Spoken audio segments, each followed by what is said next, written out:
ગઈ તારીખ 6/11/2025ના રોજ આ ફરિયાદી દિલીપભાઈ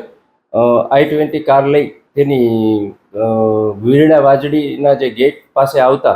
આ કામના 3 અજાણ્યા માણસો આ દિલીપભાઈની કારના કાચ ફોડી નાખેલ અને આ દિલીપભાઈને બહાર કાઢી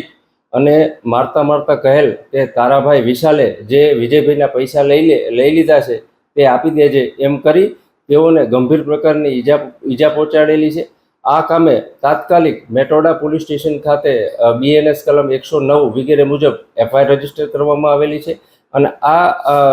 ગુનાના મુખ્ય આરોપી વિજય નારાયણ મકવાણા રે રાજકોટ તથા બીજા 4 અજાણ્યા માણસો એમ ટોટલ 5 માણસોને આ ગુનાના કામે અટક કરવામાં આવેલા છે। તેમજ અમારા IGP શ્રી અશોકકુમાર યાદવ સાહેબ તેમજ રાજકોટ ગ્રામ્યના SP શ્રી વિજયસિંહ ગુજર સાહેબની સૂચના અન્વયે આ 5 આરોપીને તાત્કાલિક મેટોડા PI શર્માએ અટક કરવામાં આવેલા છે અને આગળની આ બાબતની તપાસ ચાલુ છે। વિજય નારાયણ મકવાણા છે તેના વિરુદ્ધ 8 FIR રજીસ્ટર થયેલી છે, જેમાં રાજકોટ, ધ્રોલ, આટકોટ, મારામારી, ધાળ, આમેક્સ વગેરે FIR રજીસ્ટર થયેલી છે અને આ નામીચો ગુનેગાર હોય જેઓને તાત્કાલિક પકડી પાડેલ છે। ના, અત્યારે તો ખાલી જે ફરિયાદી છે એનો ભાઈ જે વિશાલ છે, વિશાલ હાઈવે ખબર પડશે કે આ કેટલા પૈસા માંગતો, પણ અત્યારે ખાલી પૈસા લેતી દેતી બાબતે માર મારેલાનું જણાવે છે ફરિયાદી।